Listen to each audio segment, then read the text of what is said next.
بسم اللہ الرحمن الرحیم۔ باب ما جاء فی الوضوء من الموطئ۔ یہ باب ہے نجس مقام پر چلنے کے سبب وضو یعنی طہارت کے بیان میں۔ یعنی ایک شخص ہے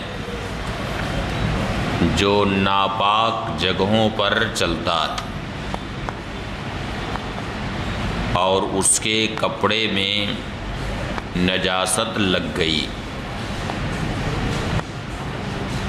تو ظاہر ہے کہ اگر وہ نجاست تر ہے تو اس کپڑے کو دھونا ضروری، بغیر دھوئے ہوئے کپڑا پاک نہیں ہو سکتا۔ اور اگر وہ نجاست خشک تھی اور کپڑے سے وہ لگ گئی تو ظاہر ہے کہ اب آگے جب وہ بڑھے گا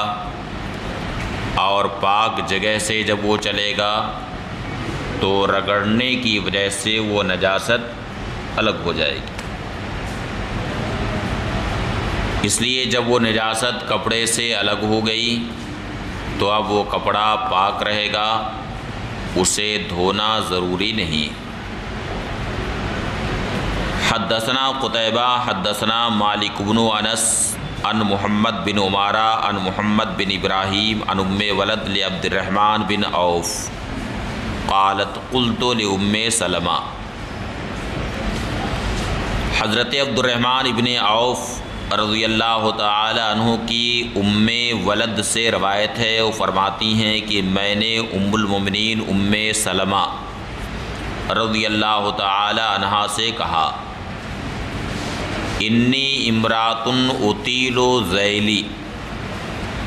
میں ایک ایسی عورت ہوں کہ اپنا دامن لمبا رکھتی ہوں،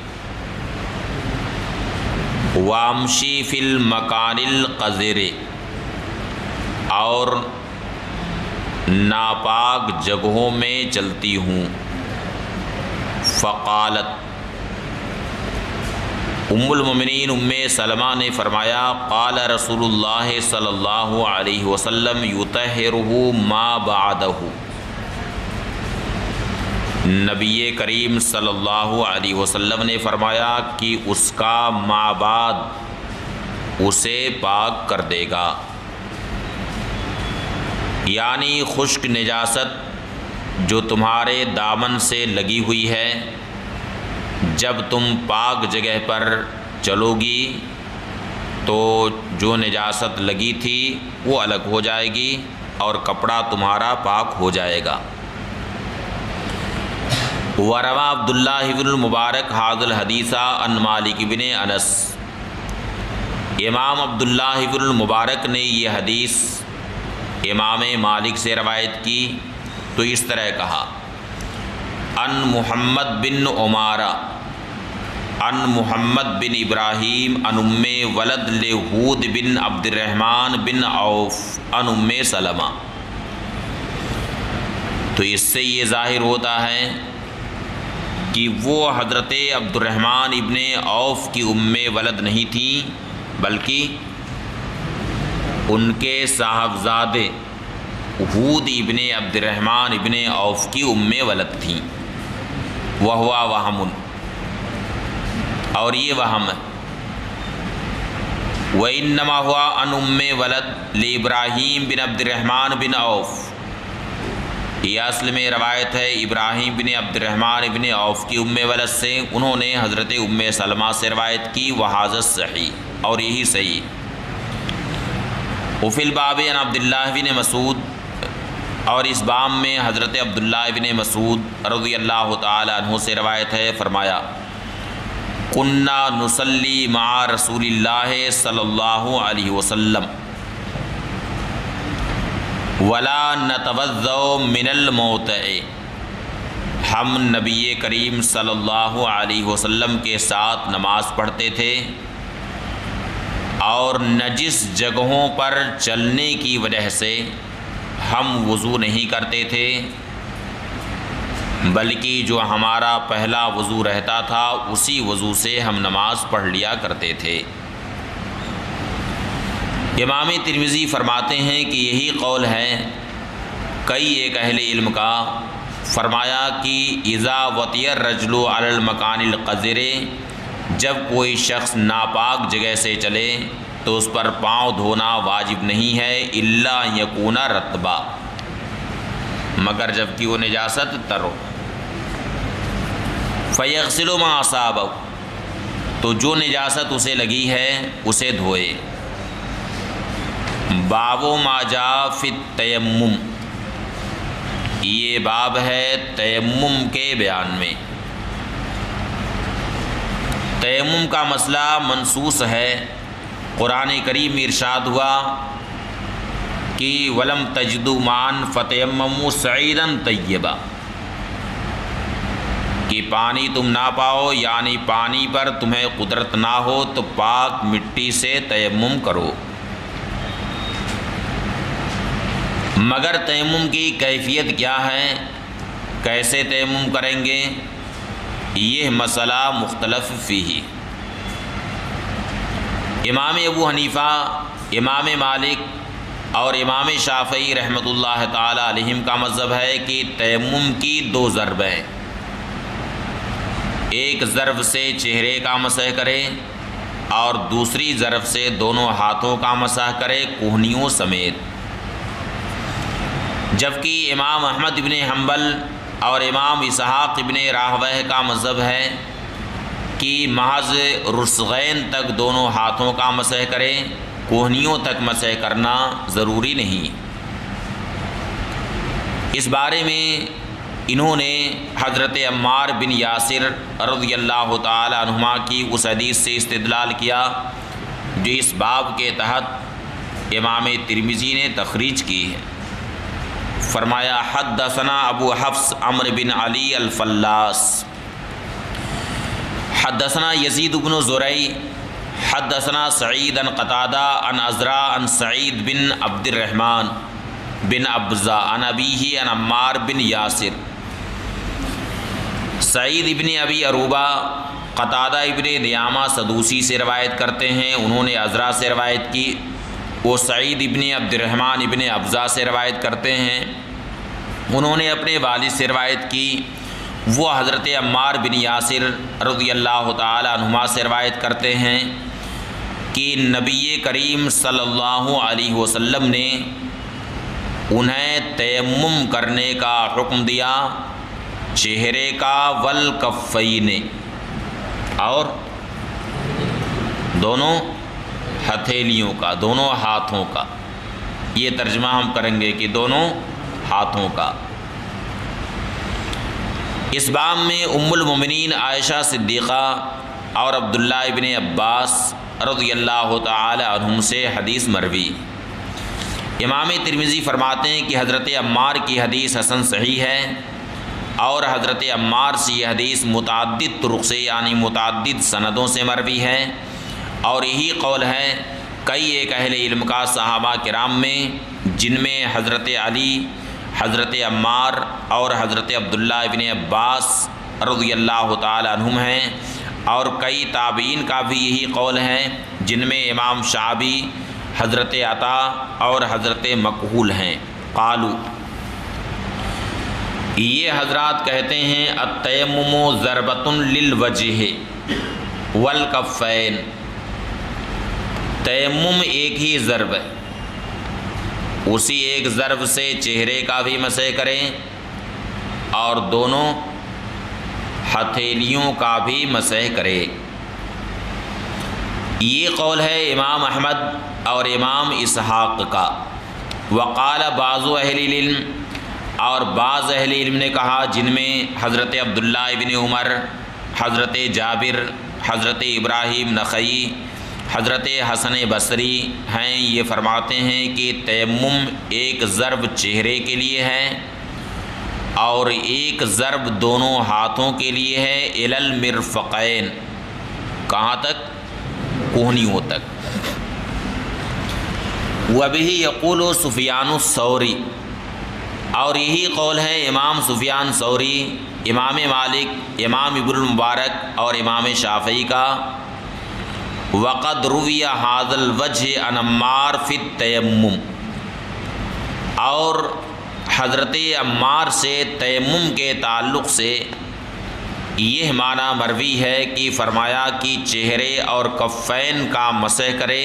من غیر وجہ، یعنی یہ معنی یہ حدیث شریف متعدد طرق سے حضرت عمار سے مروی۔ اب اس سلسلے میں ایک حدیث شریف تو یہ ہے جو اس کتاب میں آپ کے سامنے موجود ہے، مگر ائمہ حنفیہ نے اور ان کے علاوہ مالکیہ اور شافعیہ نے جو یہ فرمایا کہ تیمم کی دو ضربیں، ایک ضرب سے چہرے کا مسح کریں اور دوسری ضرب سے دونوں ہاتھوں کا کوہنیوں سمیت مسح کرے۔ ان حضرات نے اس حدیث شریف سے استدلال کیا ہے جو ام المومنین عائشہ صدیقہ، حضرت عبداللہ ابن عمر اور حضرت ابو امامہ باہلی اور حضرت جابر رضی اللہ تعالی عنہم سے روایت۔ ان حضرات نے مرفوعاً روایت کی جن کے الفاظ تقریباً ایک سے ہیں کہ نبی کریم صلی اللہ علیہ وسلم نے ارشاد فرمایا التیمم ضربتان،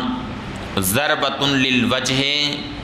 و ضربۃ للیدین الی المرفقین، اور بعض لوگوں نے کہا ضربۃ للذراعین الی المرفقین، یعنی تیمم کی دو ضربیں، ایک ضرب چہرے کے لیے ہے، ایک ضرب سے چہرے کا مسح کرے، اور دوسری ضرب دونوں ہاتھوں کے لیے ہے کوہنیوں تک، یعنی دوسری ضرب سے دونوں ہاتھوں کا مسح کرے کوہنیوں تک۔ ان کی حدیثیں حدیث کی متعدد کتابوں میں روایت کی گئی ہیں، جیسے مستدرک للحاکم اور معجم طبرانی، اس طرح سے کئی کتابوں میں ان کی حدیثیں مذکور ہیں جن کو علامہ عینی رحمۃ اللہ تعالی علیہ نے بنایا شرح ہدایہ میں جمع فرمایا ہے۔ اس لیے ان احادیث سے ہمارے ائمہ حنفیہ نے استدلال کیا کہ تیمم کی دو ضربیں، ایک ضرب سے چہرے کا مسح کرے اور دوسری ضرب سے دونوں ہاتھوں کا مسح کرے کوہنیوں تک۔ یہاں حضرت عمار رضی اللہ تعالی عنہ کی حدیث، تو پہلی بات تو یہ ہے کہ حضرت عمار نے خود بعض حدیثوں میں یہ فرمایا، جس کو امام ترمذی نے یہاں پر ذکر بھی کیا ہے کہ تیممنا مع النبی صلی اللہ علیہ وسلم الی المناکب والآبات، یعنی ہم نے نبی کریم صلی اللہ علیہ وسلم کے ساتھ تیمم کہاں تک کیا؟ کہاں تک؟ کندھے تک، شانے تک ہم نے تیمم کیا۔ ایک طرف حضرت عمار کی حدیث یہ بھی، تو گویا کہ ان کی حدیث میں اضطراب واقع، اور جب اس میں اضطراب واقع ہے تو یہاں پر قابل عمل وہ حدیثیں ہیں جو متعدد صحابہ کرام سے مروی ہیں اور جن کو امت نے قبول کیا، انہیں تلقی بالقبول حاصل ہے۔ حنفیہ، مالکیہ، شافعیہ سبھی نے انہیں قبول کیا اور ان پر عمل کیا، لہٰذا راجح وہی حدیثیں ہیں جن میں اس بات کا بیان ہے کہ تیمم کی دو ضربیں ہیں، ایک ضرب سے چہرے کا مسح کرے اور دوسری ضرب سے دونوں ہاتھوں کا کونیوں سمیت مسح کرے۔ اور اس بارے میں امام ابن الحمام رحمۃ اللہ تعالی علیہ نے جمع و تطبیق کی صورت ایک نکالی۔ وہ فرماتے ہیں کہ کبھی ایسا ہوتا ہے کہ جز کا ذکر ہوتا ہے اور اس سے مراد کل لیا جاتا ہے، تو اگرچہ یہاں پر کفین کا ذکر ہے مگر اس سے یدین مراد، کیا مراد ہے؟ یدین۔ اس لیے کہ جب متعدد حدیثوں میں اس بات کا بیان آیا ہے کہ تیمم و ضربتان، ضربۃ للوجہ و ضربۃ للذراعین الی المرفقین، تو احادیث کے درمیان جمع و تطبیق کے لیے ضروری ہے کہ ہاں کفین کو یدین کے معنی میں لیا جائے، اس لیے کہ احادیث کے درمیان جہاں تک ممکن ہو جمع و تطبیق کی صورت نکالی جاتی ہے اور کسی متعارض معنی پر اسے محمول نہیں کیا جاتا، اس لیے یہاں جمع و تطبیق کی صورت یہ ہے کہ کفین سے مراد یہاں یدین ہے۔ وقد روی عن عمار، اور حضرت عمار رضی اللہ تعالی عنہ سے یہ بھی روایت آئی، فرمایا تیممنا مع النبی صلی اللہ علیہ وسلم الی المناکب والآباد، ہم نے نبی کریم صلی اللہ علیہ وسلم کے ساتھ تیمم کیا شانے تک۔ فضعف بعض اہل العلم، تو بعض اہل علم نے حضرت عمار رضی اللہ تعالیٰ عنہ کی وہ حدیث جس کی روایت انہوں نے نبی کریم صلی اللہ علیہ وسلم سے کی ہے چہرے اور کفین کے لیے تیمم کے تعلق سے، اس کو ضعیف قرار دیا، لما روی عنہ حدیث المناکب والآباد، اس لیے کہ ان سے مناکب اور آباد کی بھی حدیث مروی، یعنی ان کے متن حدیث میں اضطراب واقع، اس اضطراب کی وجہ سے بعض لوگوں نے اس کو ضعیف قرار دیا۔ قال اسحاق بن ابراہیم، امام اسحاق ابن ابراہیم ابن راہویہ، چونکہ ان کا مذہب یہی ہے کہ ایک ہی ضرب سے چہرے کا بھی مسح کرے اور کفین کا بھی مسح کرے، تو اب یہ فرماتے ہیں کہ چہرے اور کفین کے تیمم کے تعلق سے حضرت عمار کی حدیث حدیث صحیح، یہ حدیث کیا ہے؟ صحیح۔ وحدیث عمار تیممنا مع النبی صلی اللہ علیہ وسلم الی المناکب والآباد، اور جو دوسری والی حدیث ہے اس کی تعویل امام اسحاق بن راہویہ نے یہ کی ہے کہ حضرت عمار نے ضرور یہ بات کہی ہے کہ ہم نے نبی کریم صلی اللہ علیہ وسلم کے ساتھ تیمم کیا کندھے تک، مگر یہ حدیث وجہین اور کفین والی حدیث کے مخالف نہیں، اس وجہ سے کہ حضرت عمار نے یہ نہیں ذکر کیا کہ نبی کریم صلی اللہ علیہ وسلم نے انہیں یہ حکم دیا تھا کہ کندھوں تک مسح کرو، اس بات کا بیان اس حدیث میں نہیں ہے،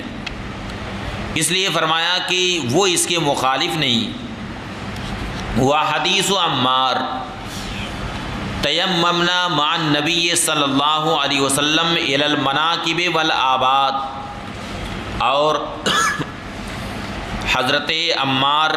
رضی اللہ تعالی عنہ کی وہ حدیث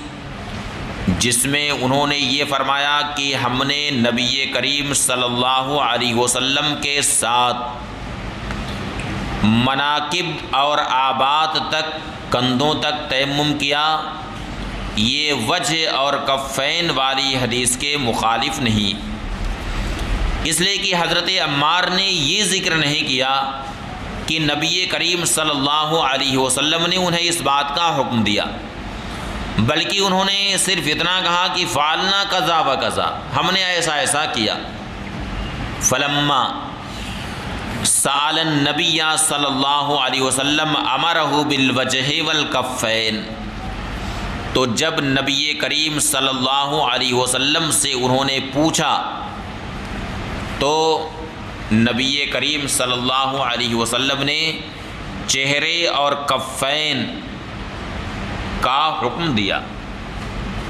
یہ تعویل کنہوں نے کی؟ حضرت اسحاق ابن راہویہ نے۔ لیکن آپ حضرات خود حضرت عمار کی دوسری والی حدیث میں خود غور کریں کہ حضرت عمار نے یہ تو کہا کہ ہم نے نبی کریم صلی اللہ علیہ وسلم کے ساتھ مناکب و آباد تک تیمم کیا، لیکن کیا جس سند کے ساتھ امام ترمذی نے یہاں پر ذکر کیا ہے، کیا اس میں اس بات کا بیان ہے کہ حضرت عمار نے نبی کریم صلی اللہ علیہ وسلم سے پوچھا تھا؟ ہے اس کا بیان؟ پھر حضور نے یہ ارشاد فرمایا، سوال کا کوئی ذکر ہے کوئی ذکر سوال کا؟ پھر آپ حضرات دیکھ لیجئے متن حدیث کو، دیکھیے ہے کہیں سوال کا ذکر؟ وقد روی عن عمار انہ قال تیممنا مع النبی صلی اللہ علیہ وسلم الی المناکب والآباد، ہے کوئی سوال کا ذکر؟ تو یہ اسحاق ابن راہویہ نے سوال کی بات کہاں سے یہاں پر پیش کر دی کہ حضرت عمار نے یہ سوال کیا، تو حضور نے یہ فرمایا کہ وجہ اور کفین کا مسح کرو، اس سوال کا کوئی ذکر نہیں۔ اس لیے اس تعویل و توجیہ کے لیے یہاں پر کوئی ایسی سند درکار ہے جس سے یہ ثابت ہو کہ حضرت عمار ابن یاسر نے نبی کریم صلی اللہ علیہ وسلم سے یہ سوال کیا تھا۔ اس لیے ہمارے ائمہ حنفیہ فرماتے ہیں کہ اس حدیث کے متن میں اضطراب واقع، لہٰذا کیوں نہ ایسی حدیث سے استدلال کیا جائے جو ہر طرح کے اضطراب سے محفوظ ہے، اور وہ بھی ایک صحابی رسول نہیں بلکہ متعدد صحابہ کرام سے یہ حدیث مروی ہے مرفوعاً کہ تیمم ضربتان، ضربۃ للوجہ و ضربۃ للیدین الی المرفقین۔ والدلیل علی ذالک، ابھی اسحاق بن راہویہ کی بات چلی رہی ہے، اس پر دلیل یہ ہے کہ حضرت عمار نے نبی کریم صلی اللہ علیہ وسلم کے بعد تیمم کے تعلق سے یہ فتویٰ دیا کہ وجہ اور کفین کا مسح کرے۔ ففی ھذا دلالۃ علی انہ انتہى الی ما علمہ النبی صلی اللہ علیہ وسلم، تو اس میں اس بات پر دلالت ہے کہ حضرت عمار نے اسی کی طرف رجوع فرمایا جو نبی کریم صلی اللہ علیہ وسلم نے انہیں تعلیم دی۔ حدثنا یحییٰ بن موسیٰ حدثنا سعید بن سلیمان حدثنا حشیم عن محمد بن خالد القرشی عن داؤد بن حسین عن اکرمہ عن ابن عباس انہ سئل عن التیمم فقال ان اللہ قال فی کتابہ حین ذکر الوضوء فاغسلوا وجوہکم وایدیکم الی المرافق۔ حضرت عبداللہ ابن عباس سے تیمم کے بارے میں پوچھا گیا تو انہوں نے فرمایا کہ اللہ تعالی نے اپنی کتاب میں جس وقت وضو کا ذکر فرمایا تو ارشاد فرمایا فاغسلوا وجوہکم وایدیکم الی المرافق، یعنی ہاتھ کہاں تک دھونا ہے اس کی غایت کا بیان ہوا، ارشاد ہوا الی المرافق یعنی کوہنیوں تک دھونا ہے۔ اور تیمم کے تعلق سے ارشاد فرمایا فامسحوا بوجوہکم وایدیکم منہ، یہاں الی المرافق کا بیان نہیں آیا بلکہ صرف ایدی کا بیان ہے کہ اپنے چہروں کا مسح کرو اور اپنے ہاتھوں کا مسح کرو۔ اور قرآن کریم میں جہاں چور اور چورنی کی سزا کا بیان ہے، ان کی حد کا جہاں پر بیان ہے، تو وہاں پر ارشاد ہوا السارق والسارقۃ فاقطعوا ایدیہما، وہاں پر بھی غایت کا ذکر نہیں۔ تو وہاں پر بھی جب غایت کا ذکر نہیں ہے تو اجماعی طور پر وہاں سارے علماء نے فرمایا کہ کہاں تک ہاتھ کاٹا جائے گا؟ کہاں تک؟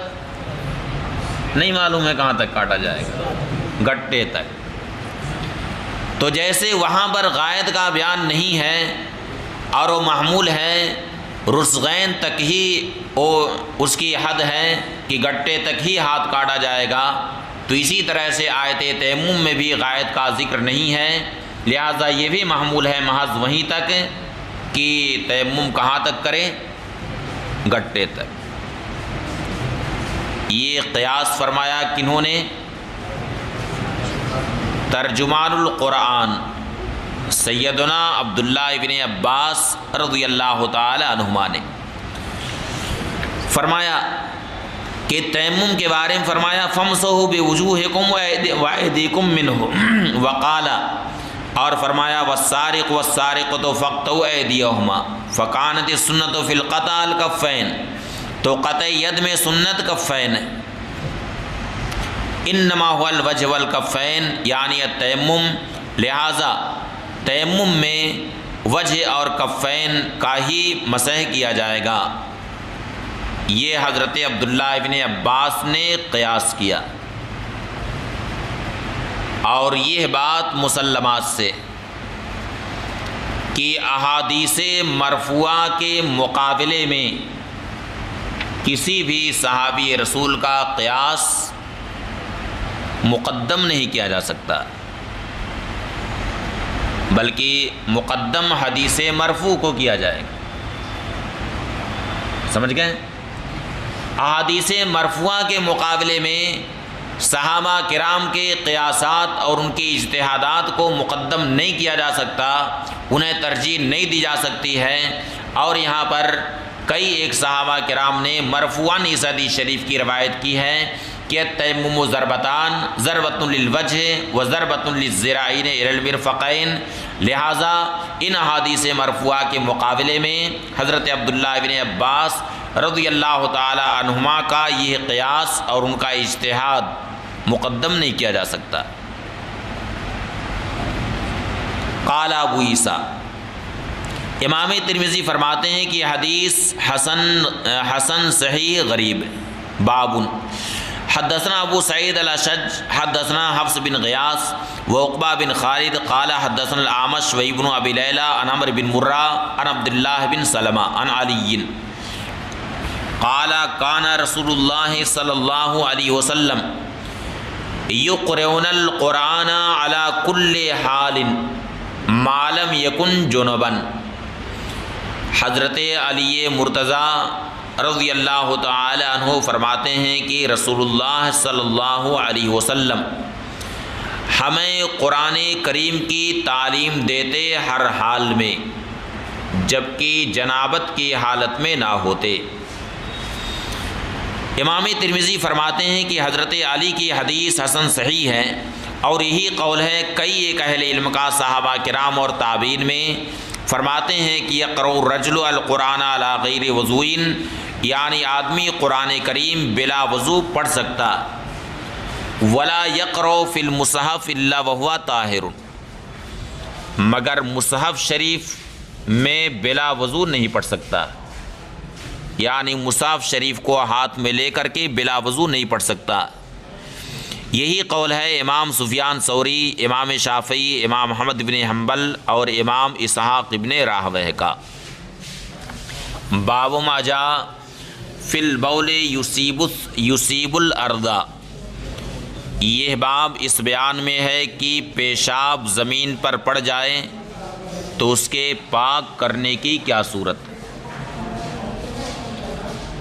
ہمارے نزدیک اس کی کئی صورت ہے۔ ایک تو یہ ہے کہ اس پر پانی بہا دیا جائے، دوسری صورت یہ ہے کہ اتنا حصہ کھود کر کے نکال دیا جائے جہاں تک پیشاب سے مٹی متاثر ہوئی ہے، اتنا حصہ کھود کر کے نکال دیا جائے، یا یہ ہے کہ اوپر سے مٹی ڈال دی جائے، یا یہ ہے کہ زمین سوکھ جائے یہاں تک کہ پیشاب کا اثر وہاں پر کچھ نظر نہ آئے۔ یہ تمام صورتیں ہیں اس کی۔ حدثنا ابن ابی عمر و سعید بن عبد الرحمن المخزومی قال حدثنا سفیان بن عیینہ عن الزہری عن سعید بن المسیب عن ابی ہریرہ رضی اللہ تعالی عنہ قال دخل اعرابی المسجد والنبی صلی اللہ علیہ وسلم جالس۔ حضرت سعید بن المسیب رضی اللہ تعالی عنہ فرماتے ہیں کہ حضرت ابو ہریرہ رضی اللہ تعالی عنہ نے فرمایا کہ ایک اعرابی مسجد میں آئے جبکہ نبی کریم صلی اللہ علیہ وسلم مسجد میں تشریف فرما تھے۔ فصلی، آنے والے اعرابی نے نماز ادا کی۔ جب نماز سے فارغ ہوئے تو انہوں نے یہ دعا کی، اللہم ارحمنی و محمدا ولا ترحم معنا احدا، یا اللہ مجھ پر رحم فرما اور سیدنا محمد رسول اللہ صلی اللہ علیہ وسلم پر رحم فرما، ولا ترحم معنا احدا، اور ہمارے ساتھ کسی پر رحم نہ فرما۔ وہ آنے والے اعرابی تھے، یعنی جو مسلم معاشرے سے دور کہیں کوردہ علاقے میں رہتے تھے، اور ظاہر ہے کہ جب وہ مراکز علم سے دور رہتے تھے تو انہیں یہ تو نہیں معلوم تھا کہ کیسے دعا کی جائے، تو جیسے دعا کرنا جانتے تھے ویسے انہوں نے دعا کی، اور بارگاہ رسالت میں حاضری کے آداب اور کیسے عرض کرنا چاہیے، کیسے دعا کرنی چاہیے، ان سب سے ابھی وہ ناواقف تھے۔ کیا تھے؟ ان سے ناواقف تھے۔ اعرابی کا مطلب کیا ہوتا ہے؟ گمار۔ اعرابی کا مطلب کیا ہوتا ہے؟ گمار، یعنی کوردہ علاقے میں رہنے والا جو مراکز علم سے دور رہتا۔ اور یہاں جتنے حاضرین ہیں ہم سب لوگ گمار ہیں کہ نہیں؟ شرم آ رہی ہے گمار کہتے ہوئے اپنے کو۔ سرکار ہم گواروں میں طرز ادب کہاں، ہم کو تو بس تمیز یہی بھیک بھر کی۔ سرکار ہم گواروں میں طرز ادب کہاں، ہم کو تو بس تمیز یہی بھیک بھر کی۔ یعنی یا رسول اللہ ہم بارگاہ رسالت میں حضور کی بارگاہ عالی میں حاضری کے آداب سے ناواقف ہیں، ہم گنوار ہیں، ہمیں کہاں طرز ادب معلوم ہے کہ ہم حاضری کے آداب بجا لائیں، ہم تو خالی بھیک مانگنا جانتے ہیں، اس کے علاوہ ہم نہیں جانتے ہیں کچھ، ہم کو تو بس تمیز یہی بھیک بھر کی ہے، خالی بھیک مانگنے کی تمیز ہمیں ہے، بس اسی کا شعور ہے کہ ہم بھیک مانگتے ہیں، باقی ہم گنوار ہیں، طرز ادب سے ناواقف۔ تو آنے والے اعرابی چونکہ مراکز علم سے دور تھے، اس لیے انہیں یہ نہیں معلوم تھا کہ کیسے دعا کی جائے، تو اپنے حساب سے انہوں نے دعا کی۔ اب اس کے بعد پھر کیا ہوا؟ فالتفت الیہ النبی صلی اللہ علیہ وسلم، تو نبی کریم صلی اللہ علیہ وسلم ان کی طرف متوجہ ہوئے اور ارشاد فرمایا، لقد تحجرت واسعا، تم نے ایک کشادہ کو تنگ کر دیا، یعنی اللہ کی رحمت جو بہت وسیع ہے اس کو تم نے تنگ کر دیا۔ یعنی دعا میں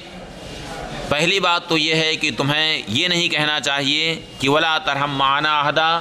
پھر دوسری بات یہ ہے کہ دعا میں عموم کا صیغہ استعمال کرنا چاہیے، اس لیے خاص طور سے اگر آدمی امام ہے، امامت کے مصلی پر بیٹھا ہوا ہے، تو دعا میں عموم کے صیغے استعمال کرے، کوئی ایسا صیغہ استعمال نہ کرے جو خود واحد متکلم ہی کے ساتھ خاص ہو، کیونکہ حدیث شریف میں آیا کہ ثلاث لا تقبل صلاتهم، 3 لوگ وہ ہیں جن کی نماز قبول نہیں ہوتی ہے، ان کی نماز مقبول نہیں ہوتی ہے، ان میں سے ایک شخص وہ ہے کہ اما قومن فخص نفسہ بالدعاء، اس نے کسی قوم کی امامت کی اور دعا میں اپنے کو خاص کر لیا، یعنی دوسروں کے لیے دعا نہیں کی، اپنے لیے ساری دعائیں کی۔ سمجھ گئے؟ تو دعا میں کیسے صیغے استعمال کریں؟